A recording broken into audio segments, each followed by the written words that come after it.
Do you want to Oh tell me? wow, wait, let me spotlight so we can see it up close. Stories of Asian Canadian resistance. Wow.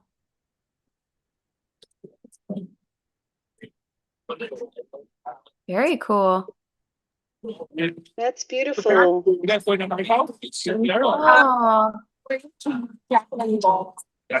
Yeah.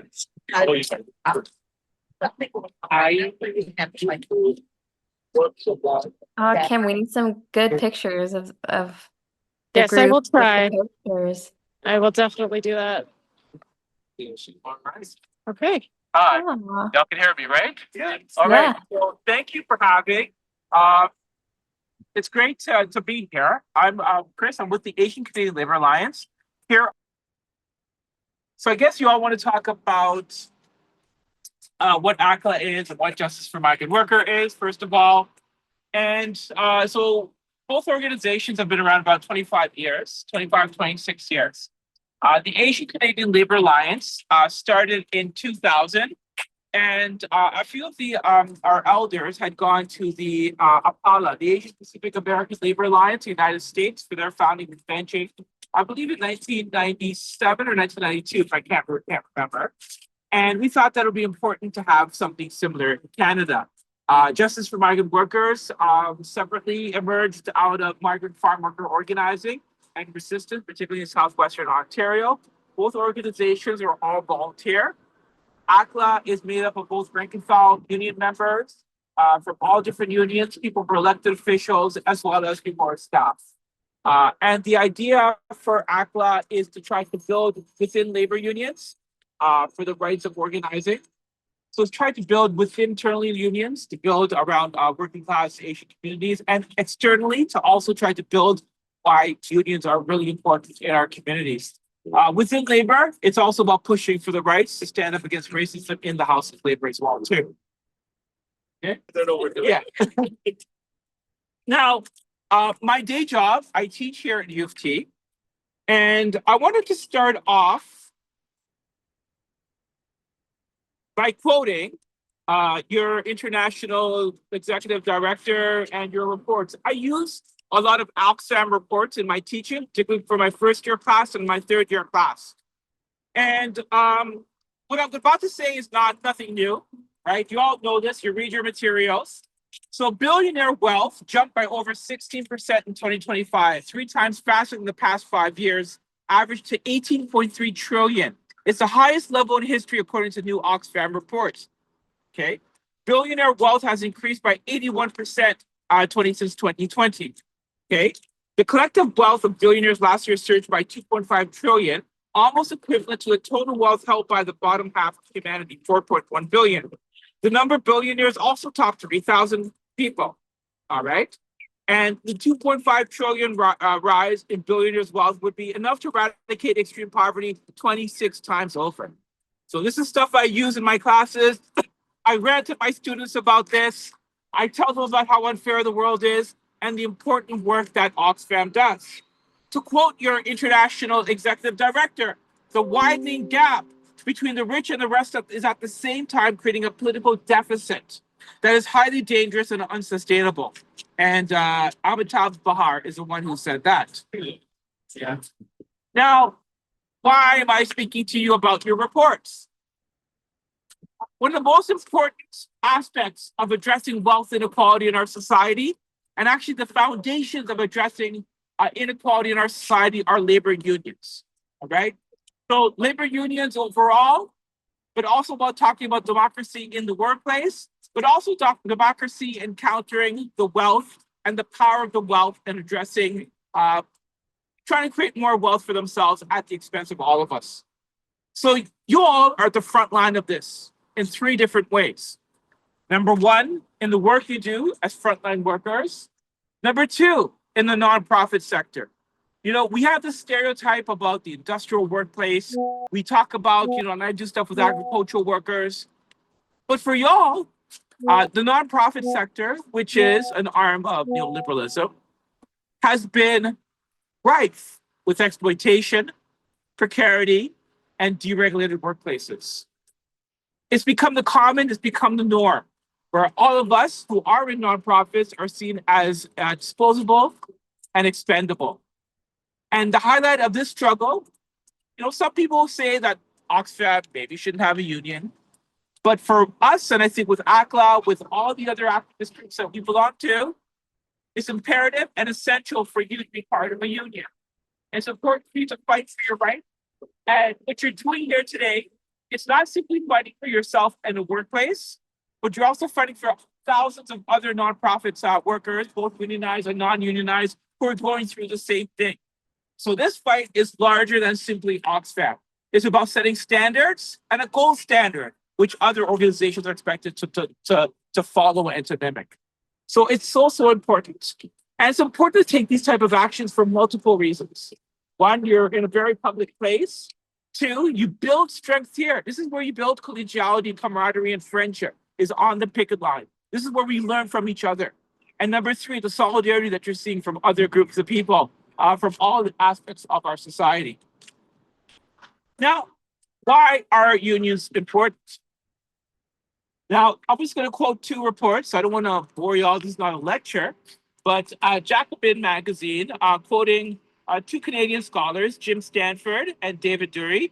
They're both at the Future Work Profit Project at TMU. Dury teaches at the Faculty of Law at York University. And Jim Stanford, a pretty famous economist who used to work at the Auto Workers Union.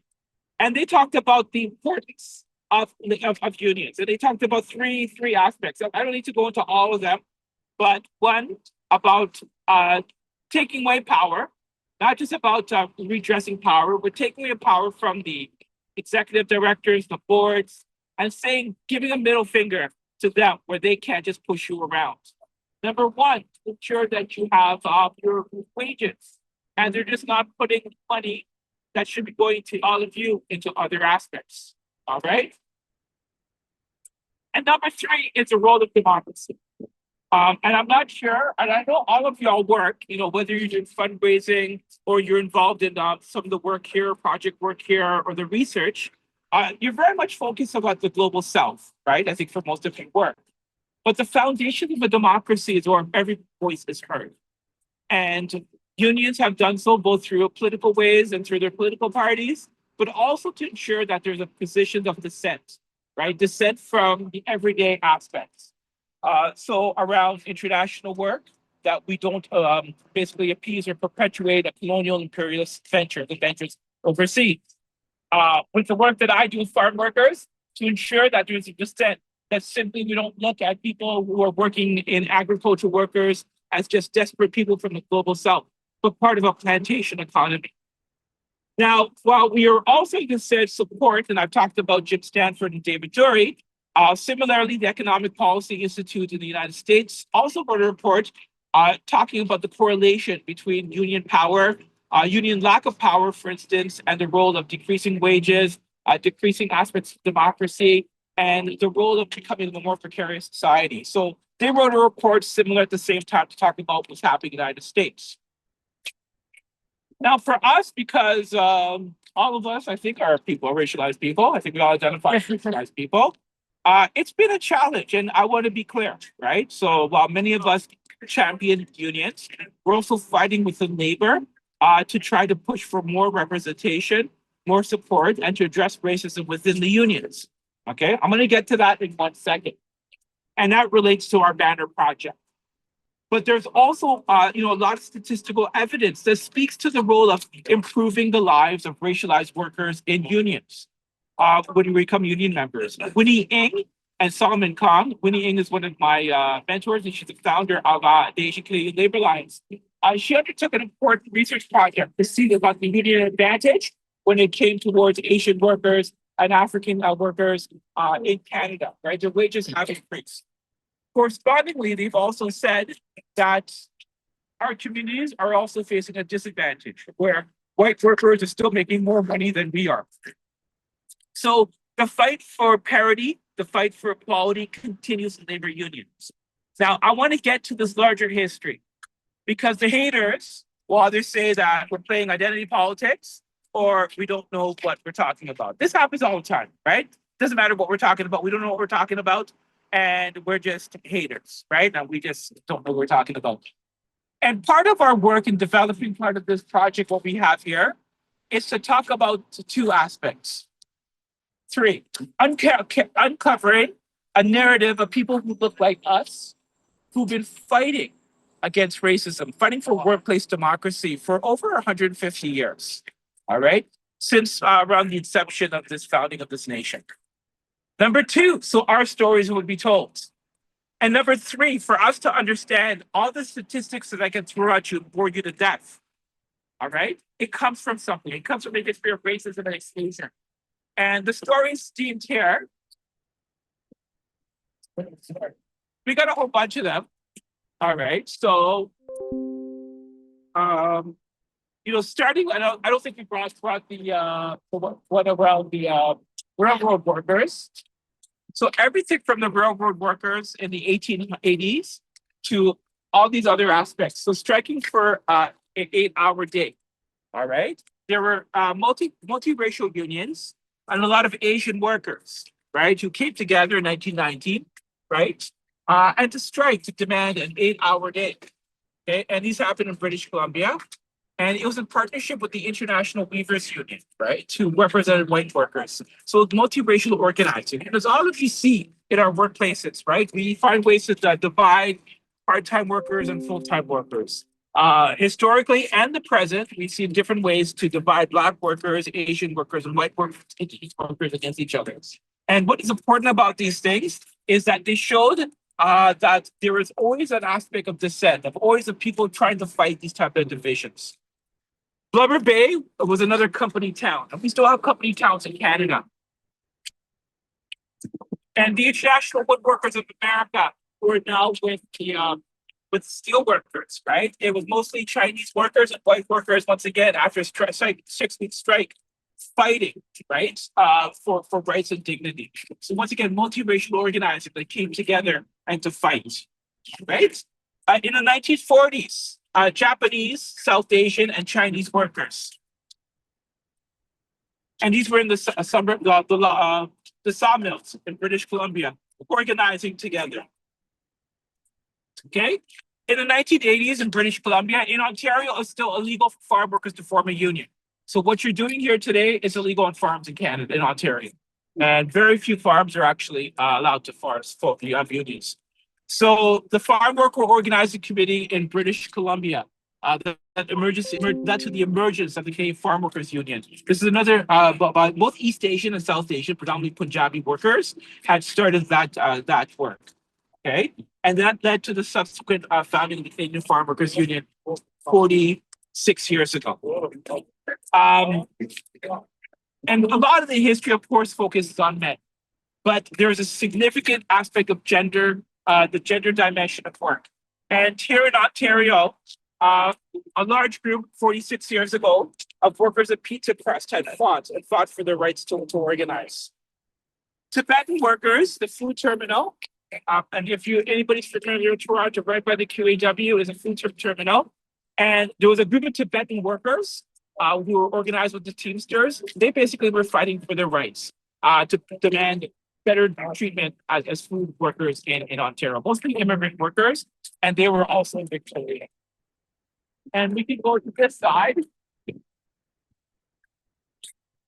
And I'm getting scared to see that most of y'all don't know any of these histories, and we thought it was important. It's not because we're stupid or apathetic. These are stories that are not told. And we want to ensure that these stories are not lost. And this is too, and I want you to always remember this. You're not just on strike. You're making an important part of history, right? History comes through resistance. It comes from standing up. It's just not that you're accepting conditions in the nonprofit sector. It's not that you're accepting conditions at Oxfam. You're doing the right thing to push your employer, the boss, to come to the table and get a decent contract. And you're doing what historically thousands, if not millions of workers have done. And your story, hopefully, will be part one of these stories in our future banners. Don't tell Anna when she gets hers. Don't tell her that. But, okay. Restaurant workers, and it's very difficult to organize restaurant workers. So in the 70s, downtown Toronto, Chinese restaurant workers were trying to come together to form a union. Unicel, which was a uniform plant, I believe, in the Rogers area, if I'm not mistaken. I could be totally wrong. But they had, so most, boat people that came, right? They tried to organize to create conditions.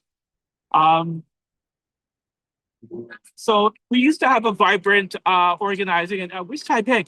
Taiping, right, was a member and also one of the leaders at the Tsingtao. So Tsingtao, we had three major papers: Mingtao, Tsingtao, and World Journal, which were all the Chinese daily newspapers in Toronto at the time, 25 years ago.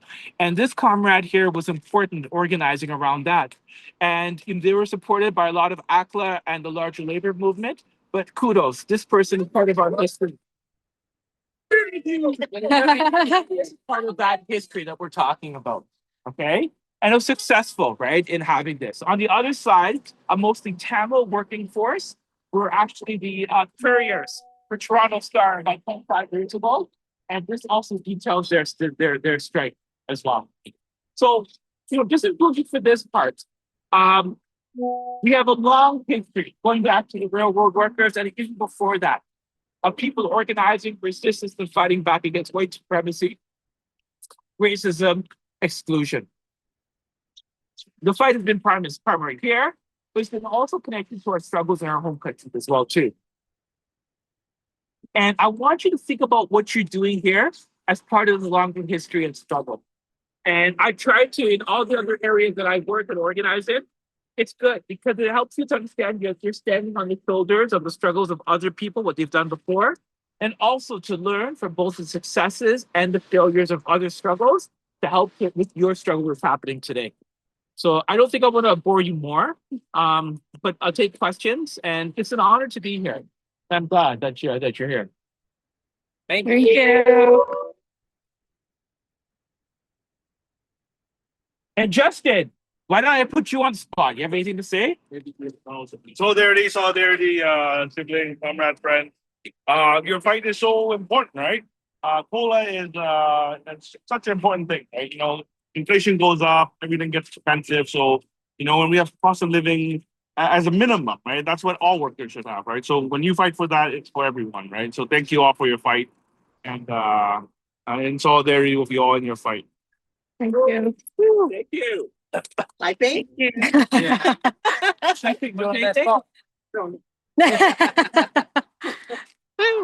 Okay. So yeah, I guess I could talk about. Do we talk about farm workers or no? God, Ask ask Renee. you. Oh, ask Renee. He said, ask Renee. Renee. Yeah, of course, always. Yeah, of course. He said, yeah, of All course. right, maybe I'll start. What do you guys know about the farm workers in Ontario? Not much. Not much. Not very like that. No, very much. Okay. Anybody? So you got people in Ottawa joining us or no? Ottawa. Yeah. I don't know if they've joined. I don't think they've joined. We have obviously we have Toronto, we have remote, so Calgary, Vancouver, Montreal, Okay. I think. Yeah. So for anybody online, what do you know about the farm worker struggle here in Canada? They come in the summer, know about the tobacco. They pick the tobacco leaves, their house for the time that they're here. Okay, And they tobacco. Yeah. Okay, you're gonna talk to me about tobacco in about 5 minutes. Okay. Keep that. It's a really important part of our story. A lot of migrant workers are brought in on a special immigration stream where they don't have the same rights as other temporary workers. And yeah, I know a lot of, especially in Southern Ontario, workers come from the Caribbean in particular. And yeah, a lot of standard labor laws don't apply to those migrant finders.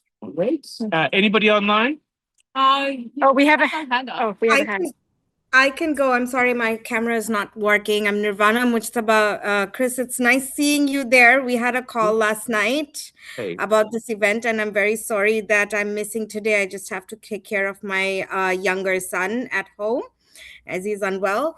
But since we're talking about the farmers here in Canada, I worked a little bit with the seasonal farmers that come to Canada on the recruitment process, and the ways that they live in, the conditions that they live in was a massive flag that I saw.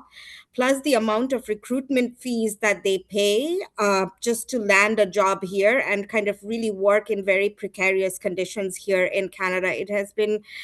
it has been like, that was my first time that I was really seeing migrant workers here in Canada, and it was really eye-opening for me to see the working conditions are not different, even though they're here in Canada, and there are certain regulations and policies that may protect them at sometimes, but a lot of like the services and opportunities are not always readily available to them. So yeah, I just wanted to share that piece where I was really surprised to see the working conditions for the migrant workers here. And Oh, it's thank no you. different from the Bangladeshi workers that go on to working in the Middle East or any other countries. Yeah. So yeah. Cool. Thank you. Okay. Anybody else? Hi, my name is Carla.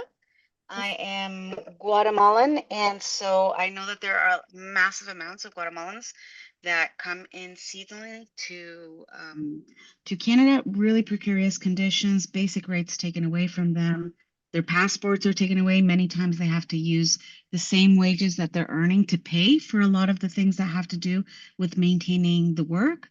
Conditioned to having to pay for specific living areas, to cover the cost of some of the clothing that they have to cover. So basically, a lot of the things that they're earning as well are going back into the same companies that are hiring them.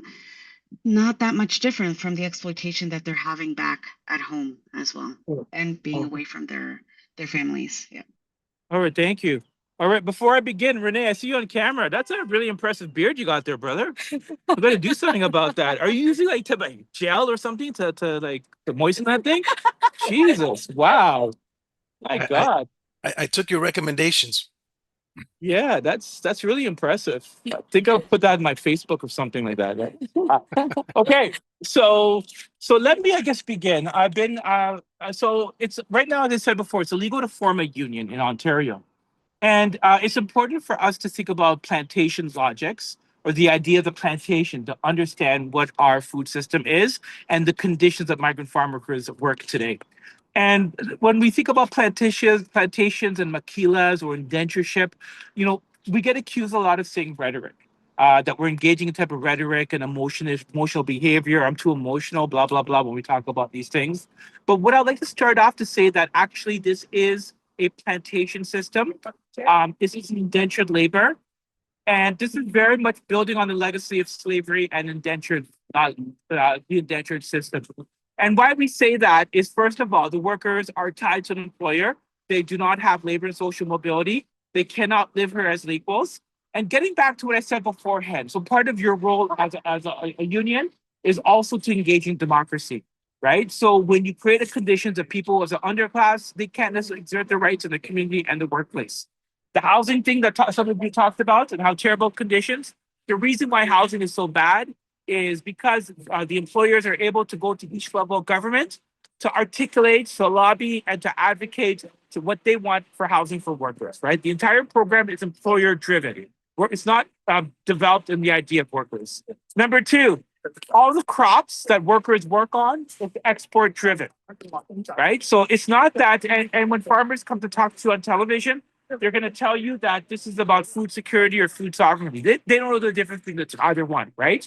But it's not about protecting our food system at all. Most workers work on crops that are for export production. And most workers, I think 72 to 74%, work on operations of that have revenue of $2 million annually a year. So this is large corporate industrial agriculture. It's also very racially in its origins and its nature, very much racist in its origins and the way it operates today. And your idea about tobacco is very interesting. So my comrade here from Guatemala that's talking about the condition. There's also, it's important to talk about how migrant workers are pitted against each other.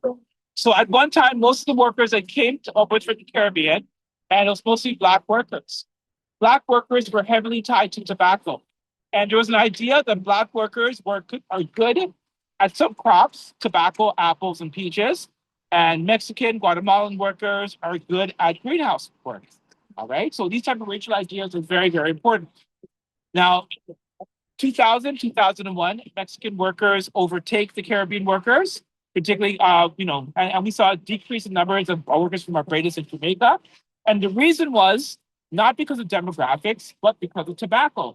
Tobacco had a big buyout and a lot of farmers left tobacco. And those Black workers that worked for many years, they lost their jobs, right? So imagine working 20 years, 25 years, and just because of no job security, they could do that. No compensation, no job security, nothing. So 3 aspects. Talked about the plantation logics, very much export driven. Number 2, the indentured nature and the racialized nature of the program. So for the last 25 years, we've been going out doing outreach, doing some direct actions, working with workers to try to expose the conditions. So we've addressed healthcare issues, workers' compensation, wage theft, racial profiling, and we're currently supporting a group of workers who are suing Canada around unemployment and benefits. Since 2008, workers have paid close to $500 million into EI and haven't been able to access it. So the lawsuit was certified, but the government of Canada is now trying to challenge that. Recently, workers also 2 workers died last week, and last 4 weeks we've had about 7 to 8 workers die.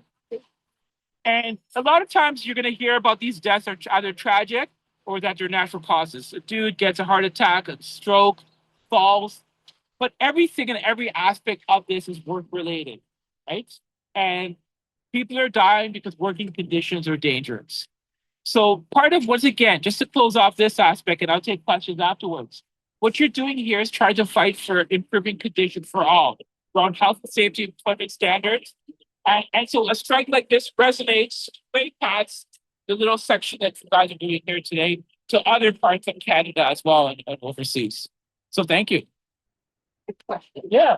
So can you shed some more light on the fact of when these migrant workers come in, they are taxed in the same way that a Canadian employee would be taxed. So based on their EI claims that they're doing, can you elaborate a little bit more on that? Because I wasn't aware of that, actually. The workers pay into every aspect of our system. They pay into, they get deductions for EI, for pensions. They have income tax deductions. So they're taxed as all of us, right? Now, the problem, because of their tied work permit, this creates discrepancies where how and why they're treated differently. So yeah. So paying into CPP, they will not be able to claim any of that going They forward? get very little, Okay. very little, but OAS, right? So, old age security, they're defined as a resident, right? For every aspect. So they should get So they OAS, are dependent. Okay. but they can't get OAS, right? They can't get other aspects of CPP, right? Which is a problem. And they can't get access to EI. All of you know from your work, Jamaica had a huge hurricane. They got destroyed by hurricane. Woo! That's gonna go home. And for the save, Taipei.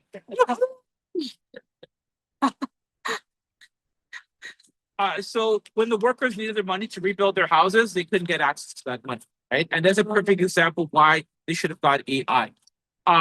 Some of you also may know that if you, for instance, you lived in a border town and you worked across in the United States or vice versa, even though you pay it, even though you work in another jurisdiction, you can actually apply and get EI as a commuter, right? So we're saying that you've developed a system for Americans and Canadians. You could do something similar for workers from the Caribbean and Mexico and other places as well too. What kind of reciprocity do they have, or these migrant workers have with Canada in a sense that anything cannot sit on? There isn't. That's why we're the court case, right? That's what we're trying to change. It's not just about money, but trying to ensure that they get money they support when they return home. Thank you. Thanks for having us.